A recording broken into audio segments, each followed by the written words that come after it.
इस मूवी का start past में होता है और हमें एक डीटी को दिखाया जाता है जो कि इंसानों के दरमियान में होने वाली वॉर्स को रोकने की कोशिश कर रहा था, पर यहाँ उसके अपने ही साथी उसे धोखा दे देते हैं और इस तरह वो मारा जाता है। अब उस डीटी की सिस्टर्स अपने भाई की मौत का बदला लेने के लिए इंसानों को मारने और उनका स्लेव बनाने का फैसला करती हैं और इस काम में वो बाकी इवल डीटीज को भी अपने साथ मिला लेती हैं। अब यहाँ हमें इस मूवी के मेन कैरेक्टर आइलिन को दिखाया जाता है जो कि अपने मास्टर के साथ एक बैरियर तोड़ने के लिए आया था, जो बैरियर जमीन और हेवन के दरमियान में था। इस बैरियर के जरिए वो इवल गॉडेस इंसानों को स्लेव बनाया करती थी। यहाँ एलिन आसमान पर बादलों के दरमियान में है और वो इस बैरियर को तोड़ना चाहता है, लेकिन वो ये नहीं जानता कि वो इस बैरियर को कैसे तोड़ेगा। कि उसी दौरान बादलों में से उड़ते हुए वेपन उस पर अटैक करते हैं जिसे वो अपने वेपन से कंट्रोल करता है और उसी दौरान अब बादलों में से एक गॉडेस अपीयर होती है और यहाँ एलिन का मास्टर उस गॉडेस से बात करने की कोशिश करता है, पर वो गॉडेस उसे साफ साफ कह देती है कि उसके भाई के डेथ के बदले में अब इंसानों को अपनी सोल देनी होगी। और इन्हीं बातों के दरमियान में वो एल्डिंग और मास्टर को एक एस्ट्रोलॉब दिखाती है जिसकी हेल्प से उन्होंने जमीन और हेवन के दरमियान में ये बैरियर बनाया हुआ था। एल्डिंग पहले तो एस्ट्रोलॉब को देखता है और फिर उस गॉडेस पर अटैक करने के लिए उसके करीब जाता है। एल्डिंग उस गॉडेस पर बहुत से अटैक करता है और उससे लड़ने की कोशिश करता है, लेकिन एल्डिंग में इतनी पावर नहीं थी कि वो एक गॉडेस से मुकाबला करे, इसीलिए उसका कोई भी अटैक गॉडेस पर कोई असर नहीं दिखा रहा था। अब जैसे ही गॉडेस एल्डिंग पर अटैक करती है तो उस गॉडेस का अटैक एल्डिंग पर भारी पड़ जाता है और इसी दौरान एल्डिंग का मास्टर उनकी फाइट के दरमियान में आता है और वो गॉडेस को अपने एक ही अटैक से दूर गिरा देता है। यहाँ वो एल्डिंग से कहता है कि मैं इस गॉडेस को संभालता हूँ और तुम जाकर उस एस्ट्रोलॉब को तोड़ो। इस तरह वो बैरियर भी टूट जाएगा और ये गॉडेस भी खत्म हो जाएगी। एल्डिंग जल्दी से उस एस्ट्रोलॉब की तरफ भागता है, लेकिन इससे पहले कि वो एस्ट्रोलॉब पर अटैक करता, गॉडेस दूर से ही अपने मैजिकल फायर बॉल से उस पर अटैक कर देती है और एर्लिंग इन फायर बॉल से बच नहीं पाता और बहुत दूर जाकर गिरता है। लेकिन यहाँ पर भी वो फायर बॉल उसका पीछा नहीं छोड़ती बल्कि उसके अराउंड एक सर्कल बना लेती हैं। तभी एक बहुत बड़ा ब्लास्ट होता है और यहीं से सीन कट हो जाता है और हम एर्लिंग को एक रूम में देखते हैं। वो पहचान नहीं पा रहा था कि ये कौन सी जगह है और बाहर जाने पर उसे फील होता है कि ये एक गाँव है और यही उसे ये भी रियलाइज हो रहा था कि शायद गाँव के लोगों ने ही उसकी जान बचाई थी। तभी अचानक आसमान में अंधेरा होना शुरू हो जाता है और हम एक लेडी को देखते हैं जो सीरियस फेस के साथ अपने आसपास के क्राउड को देख रही थी और यहाँ पर कुछ ब्लैक मास्क पहने हुए आदमी एक कैरेज लेकर उसकी तरफ बढ़ रहे थे और तब हमें पता चलता है कि इस लड़की का नाम मून है और ये ब्लैक मास्क पहने हुए आदमी उसी गॉडेस के लोग हैं जो इंसानों को स्लेव बनाया करती है और इस वक्त वो लड़की इंसानों को बचाने के लिए अपने आप को सेक्रीफाइस कर रही है। इससे पहले कि वो कैरेज में बैठती उसका भाई उसे एक रोप की हेल्प से पीछे खींच लेता है। यहाँ वो लड़का सबको मना करता है कि वो लोग और उन डीटीज के लिए सेक्रीफाइस नहीं करेंगे। वो लड़का अपनी सिस्टर को बचाने के लिए उन ब्लैक मास्क पहने हुए आदमियों से लड़ता है और इसीलिए उन आदमियों को गुस्सा आ जाता है, जिसके बाद वो लोग अपनी एनर्जीज को कंबाइन करते हैं और अपने आप को एक बहुत बड़े मॉन्स्टर में चेंज कर लेते हैं। वो खौफनाक दिखने वाला डीमन बहुत ज्यादा गुस्से में लोगों पर अटैक कर रहा था। सभी लोग उससे डरकर दूर दूर भाग रहे थे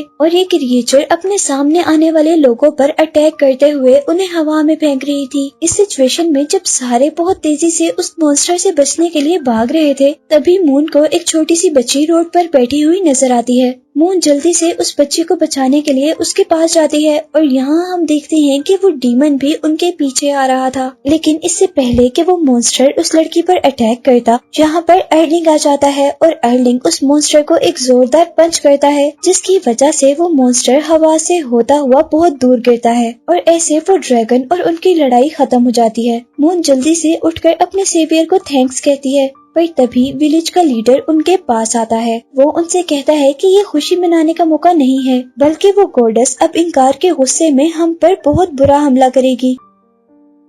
इसी दौरान ओल्ड मैन के पास खड़ा हुआ एक आदमी एर्लिंग का पेंडेंट देखता है, जिसके ऊपर बने हुए सिंबल से उन्हें पता चला था कि वो एक सेवियर गॉड है और उनको लगता है कि एर्लिंग यहाँ पर इंसानों की हेल्प करने के लिए आया है। लेकिन यहाँ एर्लिंग उनकी बातों पर इनकार कर देता है और वो कहता है कि मैं कोई डीडी नहीं हूँ, बल्कि मैं एक डेमी गॉड हूँ। कहता है कि मैं बेशक हेवन में पैदा हुआ हूँ, लेकिन मेरी बॉडी इंसानों की तरह मोर्टल है, यानी खत्म हो जाने वाली है। ये सब सुनने के बाद भी विलेज लीडर चाहता था कि एर्लिंग उनकी मदद करे और इसी के साथ वो उन्हें उस गॉडेस का स्केच भी दिखाता है जो कि गांव के लोगों को गुलाम बना रही थी। ये स्केच देखते ही एर्लिंग को याद आया था कि ये वही गॉडेस है जिससे वो हेवन में लड़ा था। ये देखते ही वो सबसे वादा करता है कि वो इविल डीटी को खत्म करने में जरूर उनकी मदद करेगा, लेकिन उस डीटी को खत्म करने के लिए उसे एक खास वेपन चाहिए जो कि स्लेयर ऑफ गॉड के नाम से जाना जाता है, और वो वेपन एक गॉड टावर के अंदर है। यहाँ मून सब लोगों से कहती है कि वो भी एर्लिंग के साथ जाएगी क्योंकि उसके पास डीमंस के रियल फेसेस को देखने वाली एक खास पावर थी। इसके बाद हम देखते हैं कि वो लोग उस वेपन को लेने के लिए निकल गए थे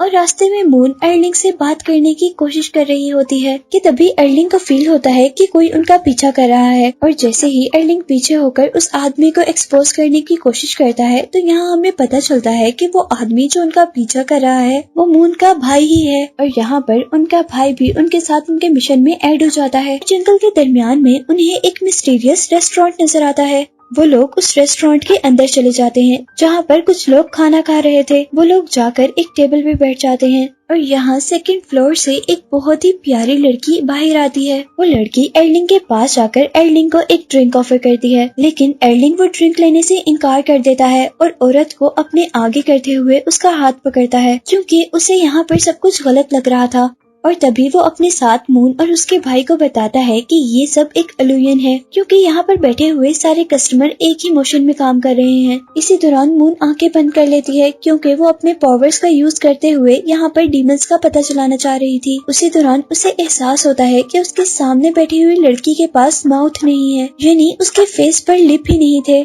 और जैसे ही उसे रियलाइज होता है कि वो गर्ल एक डीमन है तो वो बहुत ज्यादा डर जाती है। मून के सब कुछ सच बताने के बाद ये रेस्टोरेंट अपनी असल शक्ल में ट्रांसफॉर्म हो जाता है जो कि स्केलेटन से भरा हुआ एक ओल्ड हाउस था। यहाँ अब डीमन और एर्लिंग के दरमियान में फाइट शुरू हो जाती है। एर्लिंग डीमन पर अटैक करता है लेकिन डीमन उसके अटैक से बच जाती है और अब अपने इर्द गिर्द सारे वेपन्स को इकट्ठा करती है और उनसे एर्लिंग पर अटैक करती है। एर्लिंग उससे बचकर दूसरी तरफ भागता है। यही मून उस गर्ल की पिन पर कुछ अजीब लिखा हुआ नोटिस करती है और जैसे ही वो लड़की मून के भाई और एर्लिंग पर अटैक कर रही होती है तो मून उसके बालों से वो पिन उतार लेती है। एर्लिंग उस लड़की के अटैक से बचने के लिए अपने वेपन से एक शील्ड बनाता है और पीछे से मून को इतना टाइम मिल जाता है कि वो उसकी पिन से उस वर्ड को रेस कर देती है, जिसकी वजह से वो देखती हैं कि टेबल पर बैठा हुआ आदमी जो पेपर पे कुछ लिख रहा था वो एकदम से गायब हो जाता है और उस डीमन के फेस पर भी लिप्स अपीयर हो जाते हैं। और अब वो लड़की उन सबको अपनी स्टोरी सुनाती है। वो कहती है कि असल में मैं उस आदमी की लेटर से पैदा हुई थी जिसे गॉड बनने का बहुत ज्यादा शौक था, लेकिन आहिस्ता आहिस्ता उसने अपनी राइटिंग्स में गलतियाँ करना शुरू कर दी जिसकी वजह से वो मरकर एक सोल में चेंज हो गया। अब वो डीमन मून को एक कैंडल देती है और खुद हवा के अंदर डिसअपीयर हो जाती है। अब नेक्स्ट मॉर्निंग वो लोग अपनी जर्नी कंटिन्यू करते हैं और आखिर वो अपनी डेस्टिनेशन टावर तक पहुंच ही जाते हैं, पर उस टावर के अंदर जाने से पहले उनको एक और एंट्रेंस मिलती है जिसके अंदर जाने पर उनका एक और इविल डीटी से सामना होता है।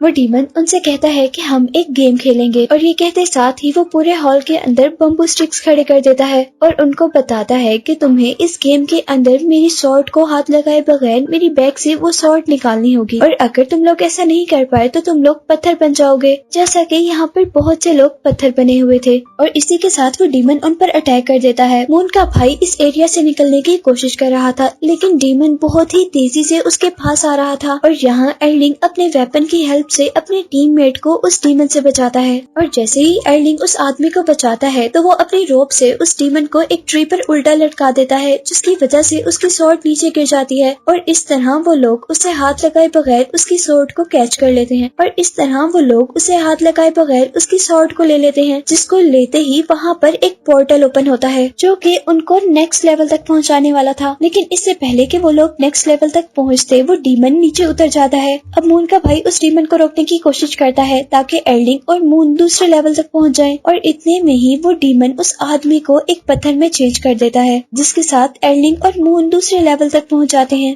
लेकिन नेक्स्ट लेवल तक पहुंचने पर अब मून बहुत ज्यादा उदास हो गई थी, क्योंकि उसकी आंखों के सामने उसके भाई की डेथ हो गई थी। लेकिन यहाँ पर एर्लिंग अब उसे समझाता है कि अगर हमने वो स्वॉर्ड जिसका नाम स्लेयर ऑफ गॉड है हासिल कर ली तो हम तुम्हारे भाई को भी बचा सकते हैं। और अभी वो लोग ये बात ही कर रहे होते हैं कि उनके इर्द गिर्द हर चीज क्रिस्टल में चेंज हो जाती है और यहाँ पर एक और डीमन अपीयर होती है जो उन्हें बताती है कि अगर वो दोनों उसका स्केच सही से बनाएंगे तभी उन्हें नेक्स्ट लेवल का पोर्टल मिलेगा। और यहाँ मून अपनी पावर्स का यूज करते हुए उस डीमन की असल शक्ल देखती है और इस तरह वो उस डीमन का स्केच प्रॉपरली ड्रॉ कर लेते हैं और साथ ही वो लोग उसे बताते हैं कि उसकी असल शक्ल एक क्रिस्टल है। और अब ये देखते हुए कि उन दोनों ने अपना मिशन कंप्लीट कर लिया है, वो डीडी उन्हें एक और पोर्टल ओपन कर देती है। लेकिन उस पोर्टल के खुलते ही यहाँ पर हर चीज डिस्ट्रॉय होना शुरू हो जाती है और जैसे अर्लिंग और मून उस पोर्टल तक पहुँचते हैं तो अर्लिंग तो उस पोर्टल से बाहर निकल जाता है, लेकिन मून यहीं पर फंस जाती है। अर्लिंग मून को अपने पास करने की बहुत कोशिश करता है, लेकिन तो मून उससे कहती है कि तुम जाकर वो वेपन लेकर आओ जिससे सारे इंसानों को बचाया जा सके, मैं यहीं पर ठीक हूँ। और जैसे ही अर्लिंग उसका हाथ छोड़ता है तो वहाँ से वो पोर्टल गायब हो जाता है और अब अर्लिंग के सामने उसका आखिरी दुश्मन उसके रास्ते में खड़ा हुआ था, जो कि अर्लिंग से कहता है कि अगर वो उससे फाइट में जीत गया तो वो स्लेयर ऑफ गॉड की नहीं उसे वो वेपन मिल जाएगा।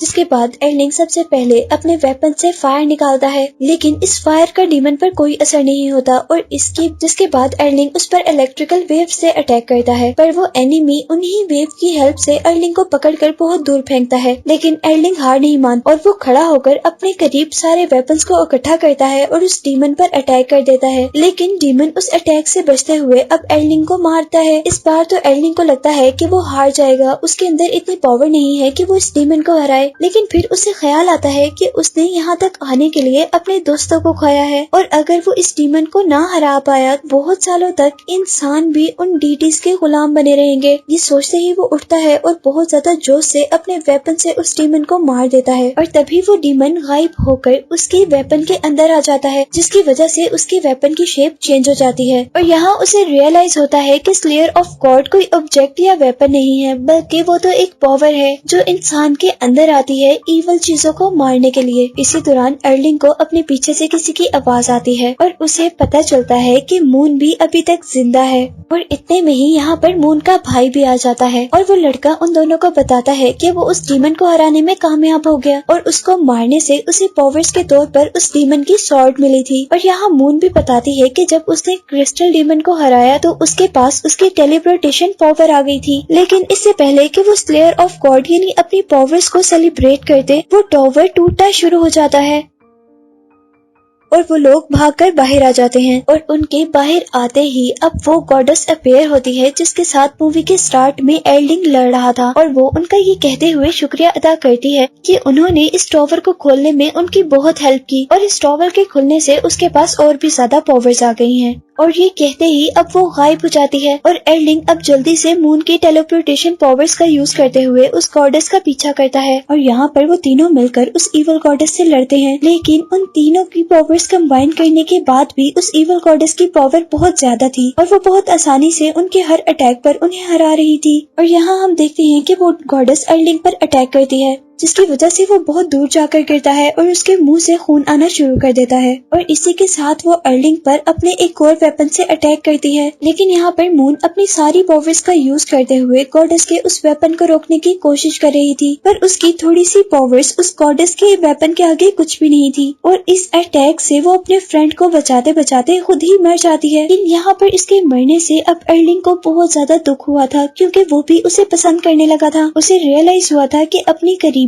और कीमती हर चीज को संभाल के रखना असल गॉड की ही ताकत है और अब उसकी सबसे प्यारी फ्रेंड मरने की वजह से उसका दिल बहुत ज्यादा दुखी था और यहाँ पर ये दर्द उसे पावर देता है और उसे एक गॉड में ट्रांसफॉर्म कर देता है, जिसके साथ उसके फोरहेड पर उसकी तीसरी आई अपीयर होती है। और अब अर्लिंग अपना वेपन उठाते हुए उस गॉडेस के पास जाता है, जहाँ पर बार बार गॉडेस उस पे अपने वेपन से अटैक कर रही थी। लेकिन अब अर्लिंग इतना पावरफुल हो गया था कि वो उसके हर अटैक से बच सकता था। यहाँ गॉडेस इस बात से परेशान थी कि अर्लिंग को उसके किसी भी अटैक का फर्क क्यों नहीं पड़ रहा और इसीलिए अब वो अपनी सारी पावर्स को इकट्ठा करती है और फिर वो अर्लिंग पर अटैक करती है। लेकिन अर्लिंग इस अटैक से भी इजीली बच जाता है और अब यहाँ पर अर्लिंग जोर से अपने वेपन को जमीन पर मारता है, जिसकी वजह से यहाँ हर चीज डिस्ट्रॉय हो जाती है। और फिर वो मूवी के स्टार्ट में दिखाए जाने वाले एस्ट्रोलॉब की तरफ जाता है और जैसे ही वो एस्ट्रोलॉब को निकालता है तो यहाँ पर उस गॉडेस की दूसरी सिस्टर्स भी आ जाती हैं। एर्लिंग जल्दी से उनको मारने के लिए आगे बढ़ता है लेकिन वो तीनों अपनी पावर्स को कंबाइन करती हैं और अपने आप को एक बहुत बड़े गॉड में चेंज कर लेती हैं। अब एर्लिंग अपनी तीसरी आई के लेजर पावर का यूज करते हुए उस मैसिव क्रिएचर पर अटैक करता है जिसकी वजह से वो तीनों गॉडेस अब अलग-अलग होकर दोबारा जमीन पर गिरती हैं और जैसे ही एर्लिंग उन्हें मारने वाला होता है तो यहाँ पर किसी और की एंट्री होती है